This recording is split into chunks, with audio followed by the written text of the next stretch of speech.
Buenos días, mis queridos hermanos. Le ruego a nuestro Dios que nos envíe su Espíritu, que nos capacite para que podamos entender su verdad, su realidad, su perspectiva. Hoy vamos a tratar entender una reflexión que, aunque no es muy larga en sí misma, tiene una carga de profundidad extraordinaria. Hoy asistí a la iglesia, me tocó el turno de diácono y escuché a un maestro de Israel diciendo hoy que Cristo en la cruz murió de la segunda muerte. Y mientras hacía su exposición, estaba pensando, digo, ¿en qué tremendo engaño nos tiene sumidos el enemigo de Dios, verdad? Cuando terminó su exposición, me dirigí a un otro maestro de Israel, un anciano, un compañero mío, y le pregunté, digo, oye, ¿puede alguien volver de la segunda muerte? Se me quedó impactado de la pregunta, ¿verdad? Se me quedó mirando un rato y dice, es amigo mío además, ¿verdad? Tenemos una muy buena relación. Dice, oye, ¿por qué me preguntas eso? Y le pregunté, digo, ¿tú has estado atento a la exposición?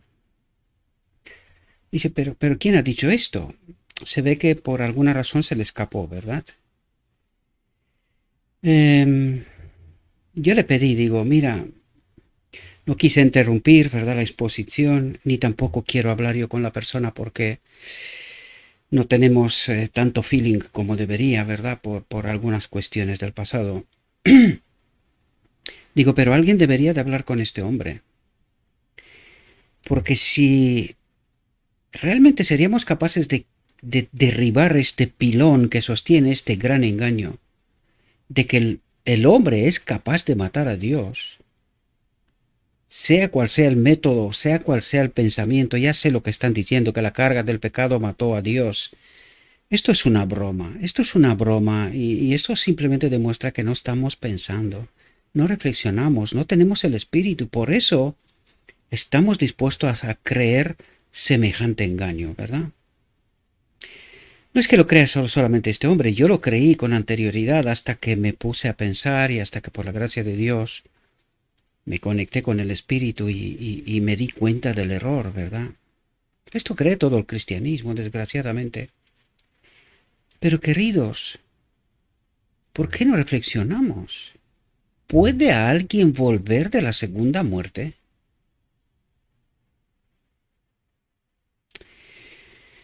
Hay un cuento por aquí que circula que dice que eh, este alguien es el enemigo de Dios, dice que él resurgirá como el ave fénix de sus propias cenizas, es decir, de la segunda muerte. Esto es un cuento, queridos, esto es un engaño tremendo. No estamos dispuestos a aceptar la verdad. Nos obstinamos a resistir a la verdad. Y precisamente esta es la reflexión que yo estaba estudiando, ni siquiera os lo digo de verdad, no tenía intención de hacer en esta tarde ninguna reflexión, ¿verdad? Pero Dios me trajo este texto, resultado del estudio de un otro texto, ¿verdad? Pero este texto venía allí y cuando yo me fui al enlace, ¿verdad? Descubrí este texto. Lo leí y enseguida me di cuenta, por el Espíritu, me di cuenta que Dios me pedía que yo presente esta reflexión. Entonces bajé en el garaje aquí mientras tenemos invitados en la casa, ¿verdad? Y decidí, dado que no es una reflexión larga, ¿verdad? Decidí tomarme un tiempo y presentaros precisamente esta realidad, mis queridos hermanos, porque estamos tan engañados en tantas cosas, ojalá esta fuera la única.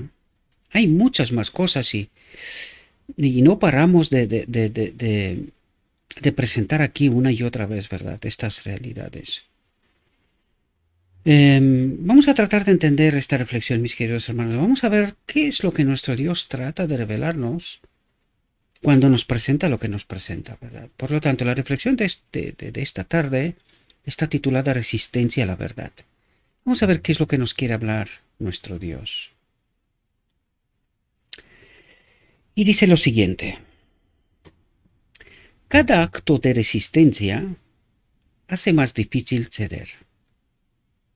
Y es justamente el hecho de por qué no hablé con este hombre, ¿verdad? Porque yo hace años atrás estaba anciano, él era anciano conmigo, ¿verdad? En cargo en aquel momento. Y tuvimos problemas por lo escrito está en realidad, ¿verdad? Y por el hecho de que él cree, esta persona cree que lo que él cree es toda la verdad y que no hay nada más, que él se lo sabe todo, ¿verdad? Y esta es la desgracia cuando nosotros llegamos, no condeno a nadie ni trato de hacer eso, sino simplemente entender el principio que está detrás y que nos impide conectarnos con Cristo para poder entender las verdades, las profundidades del Evangelio, ¿verdad? Y aquí nos dice, cada acto de resistencia hace más difícil ceder a nuestras conclusiones, a nuestros errores, ¿verdad? Dice, siendo los líderes del pueblo, los sacerdotes y gobernantes sintieron que les correspondía defender el curso que habían tomado. Debían demostrar que tenían razón.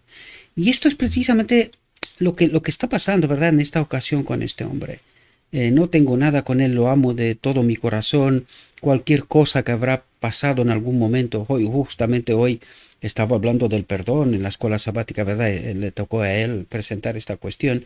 Por lo tanto, no se trata de tener algo contra él, no, simplemente es porque no creo que no está lo suficientemente abierto como para aceptar la verdad, y menos que se la cuente yo, ¿verdad? Por eso no pude decidí no hablar con él, porque claro, cuanto más presionas en este sentido, pues tenemos que entender el principio, ¿verdad? Dice, cada acto de resistencia hace más difícil ceder, y dice, debían demostrar que tenían razón.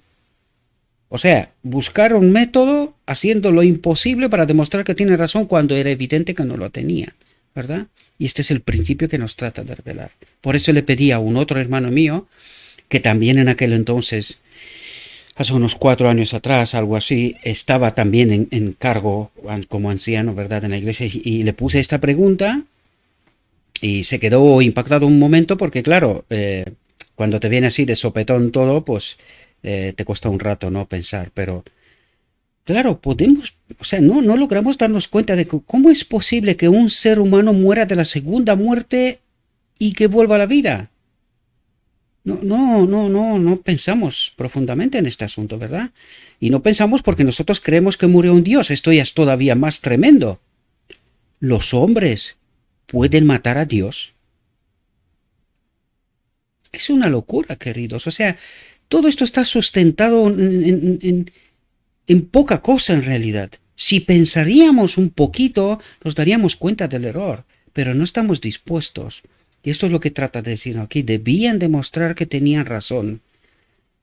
Y nos obstinamos a darle la razón al enemigo de Dios. Se nos está riendo en la cara y nosotros no estamos dispuestos a pensar, a reflexionar, desgraciadamente.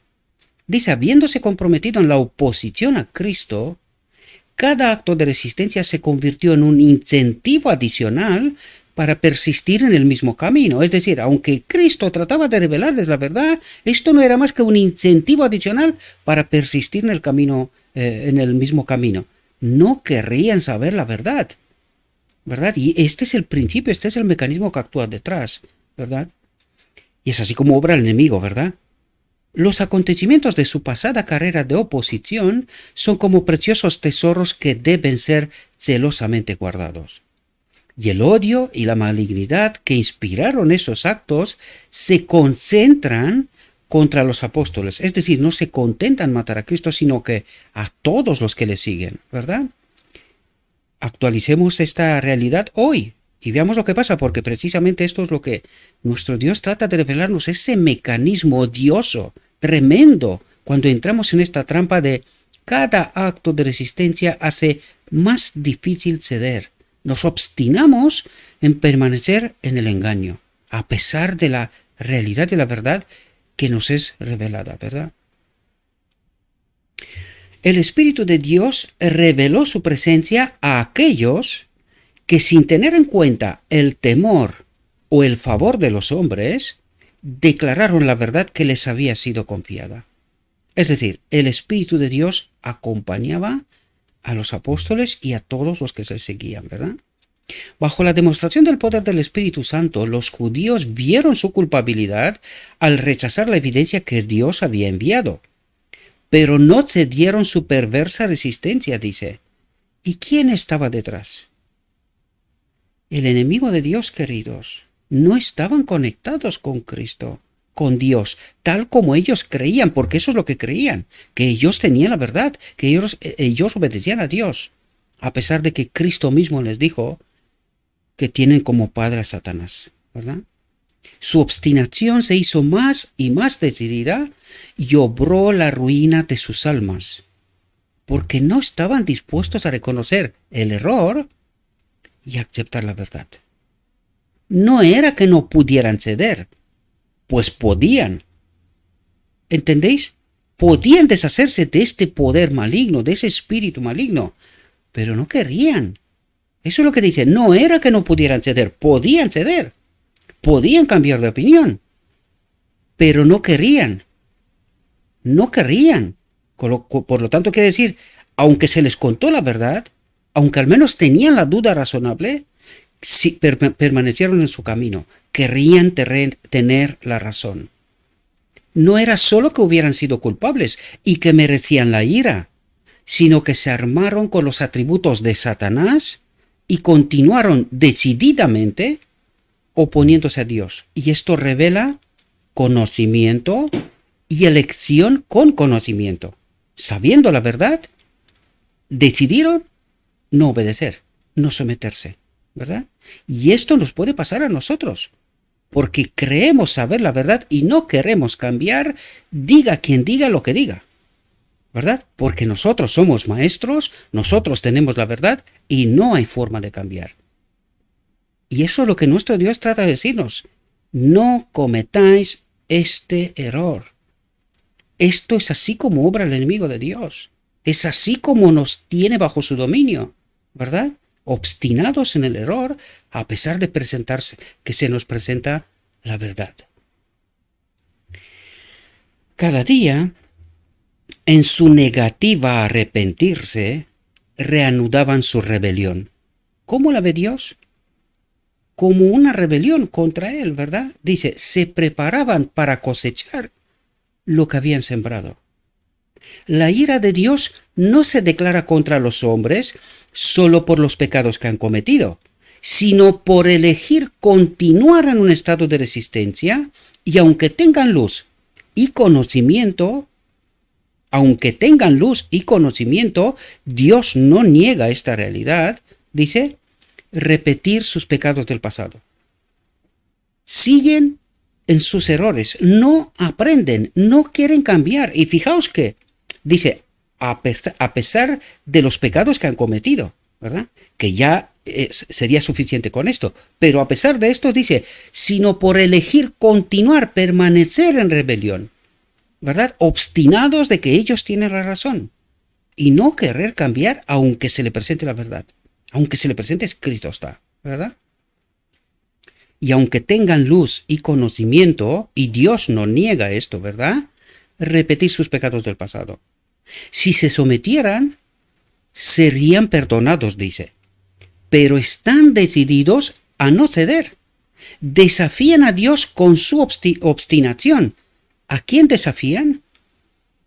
Porque el hombre cree que cuando está cediendo se está haciendo más pequeño él frente a un otro. ¡Qué error! ¡Qué error tomar como referencia uno a sí mismo y al otro que trae la verdad como una referencia? ¡Error! Este conflicto es entre Dios y el enemigo.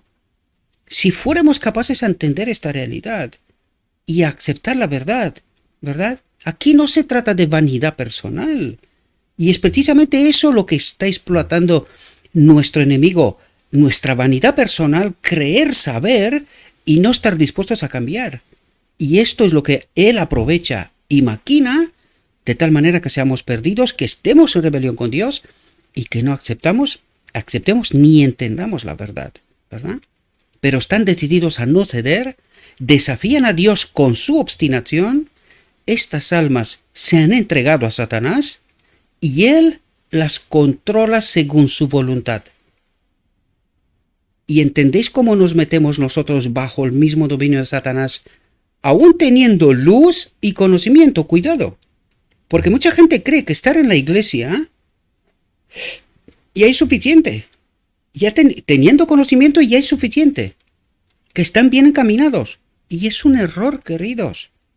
Solo estamos bien cuando estamos conectados con Cristo en la verdad. Podemos tener luz, podemos tener conocimiento y al mismo tiempo estar bajo el dominio de Satanás. ¿Entendemos esta profundidad? Está escrito, queridos. Está escrito, necesitamos entender este mecanismo porque estamos bajo este mecanismo. De allí vengo yo. De allí vengo yo. Por eso os cuento lo que os cuento. Por eso he decidido poner este ministerio y tratar de revelar la verdad. ¿Verdad? La que se me revela. Porque yo no soy nadie, al fin de cabo. ¿Verdad? Pero trato de revelar lo que Dios me da a conocer, estas realidades. Y tenemos que someternos a Cristo. Tenemos que entender que necesitamos estar pendientes, sometidos a la voluntad de Dios y que Él obra en todo momento a través de nosotros. Y estar dispuestos, incluso así, cuando cometemos errores, estar dispuestos a reconocer que hemos cometido errores. Porque el problema no está entre yo y mi hermano. Aquí en juego es mucho más. Es el honor de Dios. Dios se ha comprometido con su pueblo. Pero si su pueblo está obstinado en creer que tiene la verdad, a pesar de darse cuenta que está en error, dice, estas almas se han entregado a Satanás y él las controla según su voluntad. Aún estando en la iglesia, aún siendo maestro de Israel, aún teniendo luz a tu disposición y conocimiento, pero aún así estar equivocado. No estar dispuesto a reconocer el error. Como ocurrió con los rebeldes habitantes del mundo antediluviano, ¿cómo ocurrió con los rebeldes habitantes del mundo antediluviano? Después de rechazar el mensaje de Noé, se sumergieron en el pecado con mayor abandono que nunca y duplicaron la enormidad de sus prácticas corruptoras. Porque una de las cosas que también dijo él hoy, no, si creemos en Dios, si confiamos en Dios, todos seremos salvos. Y digo, ay, Señor mío, verdad, pero no toda la verdad. Y eso es lo que trata de decirnos, queridos. Se sumergieron en el pecado con mayor abandono que nunca y duplicaron la enormidad de sus prácticas corruptoras. Los que se niegan a reformarse, aceptando a Cristo, no encuentran nada reformador en el pecado.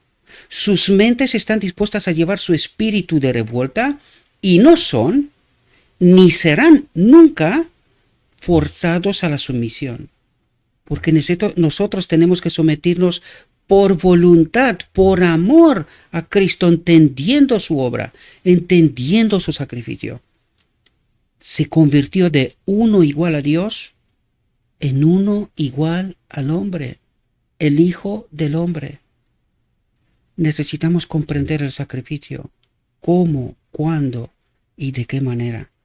Y en entender la expiación, queridos.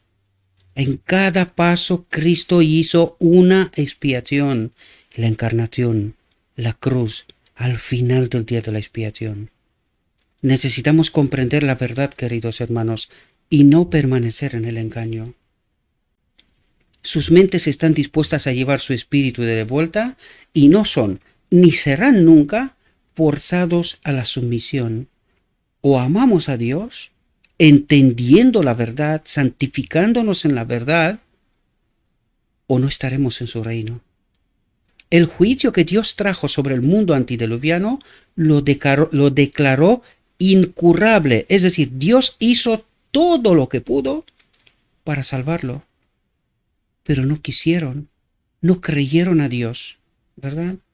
La destrucción de Sodoma proclamó a los habitantes del país más hermoso del mundo incorregibles en el pecado, incorregibles en el pecado. Y es así cuando nosotros este es el pecado contra el Espíritu Santo. De allí ya no se puede hacer nada más.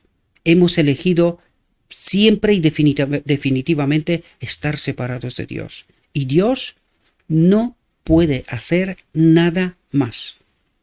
El fuego y el azufre del cielo consumieron todo, excepto a Lot, su esposa y sus 2 hijas. La esposa, mirando hacia atrás, desoyendo el mandato de Dios, se convirtió en una estatua de sal. ¿Y qué es lo que quiere decir? ¿Qué nos dice esta lección, mis queridos hermanos? Si nuestra mente vive en dualidad, queremos supuestamente obedecer a Dios, pero todavía miramos al mundo, todavía estamos atados a este mundo, pereceremos. O estamos dispuestos a mirar a Dios, a pesar de todo, perderlo todo, hasta la propia vida, o si no, dice, se convirtió en una estatua de sal. Pereció. Esta es la lección de aquí. ¿Queremos este mundo?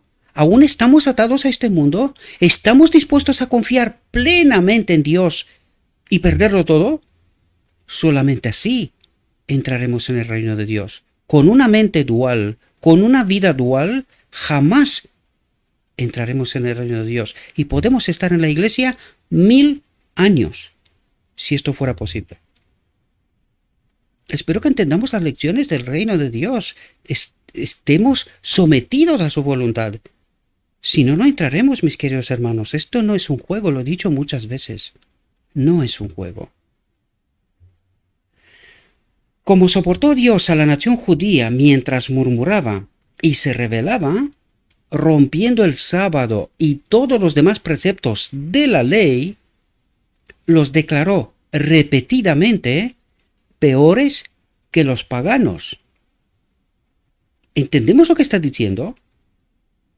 Los declaró repetidamente peores que los paganos. ¿Te sirve de algo ser el pueblo exclusivo, exquisito, elegido de Dios?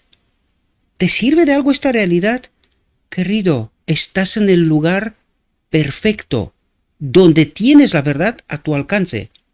Pero si no entiendes la verdad, si no te sometes a Dios, si no experimentas la verdad, no entrarás en el reino de Dios. Y eso es lo que les trató de decir Cristo una y otra vez, que tenían como padre al mismo enemigo, mientras creían tener la verdad, obedecer a Dios, vivir la verdad. ¿Cómo los consideraba? Peores que los paganos, peores que aquellos que ni siquiera sabían que hay un Dios. O, peor todavía, adorando a un otro Dios.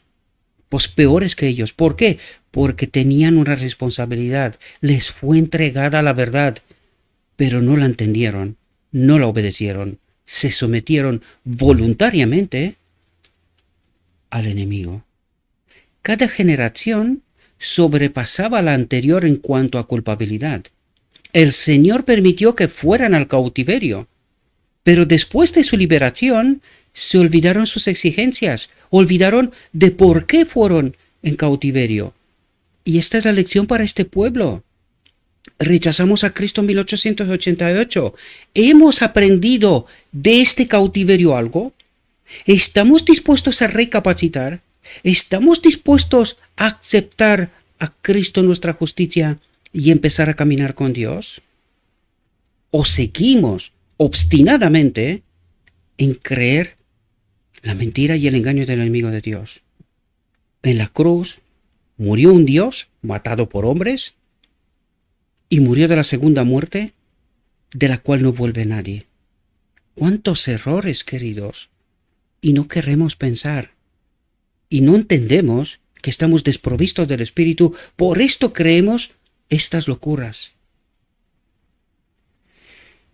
Pero después de su liberación se olvidaron sus exigencias, se olvidaron de por qué fueron en exilio, por qué fueron sometidos a otro rey, ¿verdad? Se olvidaron porque habían pisoteado la ley y se olvidaron de reformar su condición, de volver a Dios. Esta misma, desgraciadamente, es la historia de la iglesia de la Odisea. Todo lo que él encomendó a ese pueblo para que se mantuviera sagrado fue pervertido o desplazado por las invenciones de los hombres rebeldes. Cristo les dijo en su día: ¿no os dio Moisés la ley? Y sin embargo ninguno de vosotros la guarda.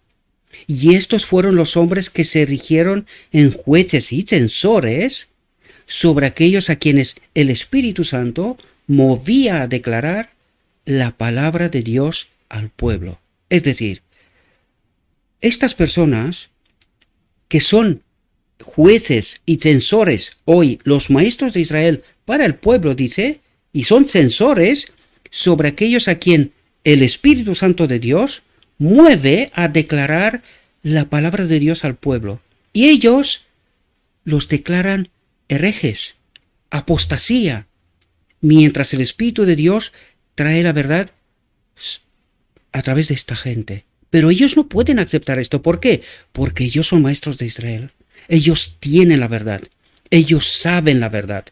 Y no hay otra verdad sino solo la de ellos. Qué desgracia no aprender de la historia pasada. Qué desgracia. Espero, mis queridos hermanos, que esta reflexión os pueda ayudar. Espero que os pueda servir. Ahora mismo me acabo de dar cuenta que había colgado yo, a ver si los puedo enseñar ahora mismo. Había colgado yo un texto. Vamos a ver si soy capaz de enseñaros este texto. Un momento.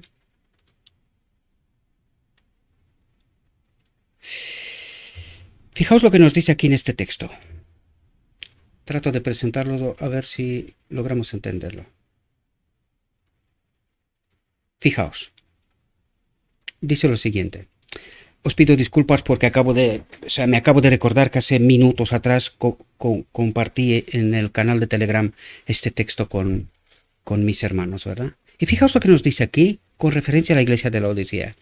Dice: aquellos que afirman creer en la verdad no poseen ese poder que Dios les otorgaría si realmente creyeran y se esforzaran por conformarse a su imagen, a la imagen de Cristo, ¿verdad?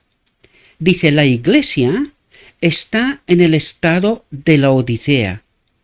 La presencia de Dios no está en medio de ella. Si Cristo fuera formado en el interior, se vería la esperanza de gloria, ¿verdad? Su espíritu quiere decir. La conformidad a su imagen y las pruebas de la iglesia que separan a los miembros de Cristo desaparecerían. ¿Entendéis nuestra realidad, mis queridos hermanos?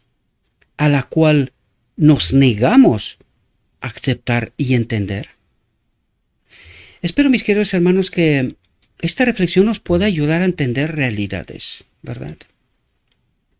Espero que os pueda servir. Le ruego a nuestro Dios que nos envíe su Espíritu a cada uno de nosotros, mis queridos hermanos. Necesitamos entender la verdad. No podemos permanecer en este estado. Queridos, los 144.000 viven una experiencia personal que nadie en la faz de la tierra, excepto Cristo, haya vivido. Bueno, y Adán hasta pecar, ¿verdad? Por lo tanto, preparémonos para esto, mis queridos hermanos. Santifiquémonos en toda la verdad. Por muy sorprendente que pueda parecer, mis queridos hermanos. Porque ¿por qué no va a parecer sorprendente? Si nos negamos a ir a lo escrito está, y no paramos de escuchar a nuestros maestros, que ellos a su vez están cometiendo errores.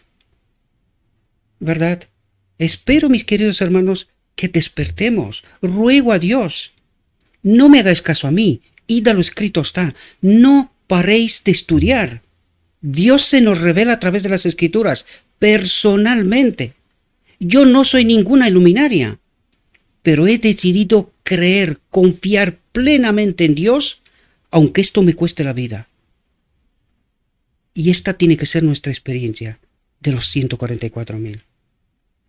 Así que os dejaré en la descripción, mis queridos hermanos, esta referencia. Veo que están entrando gente en el grupo, así que estáis invitados todos aquellos que queréis, podéis acudir al grupo, también podéis salir cuando consideréis oportuno, y espero que esta reflexión os sea de ayuda, ¿verdad?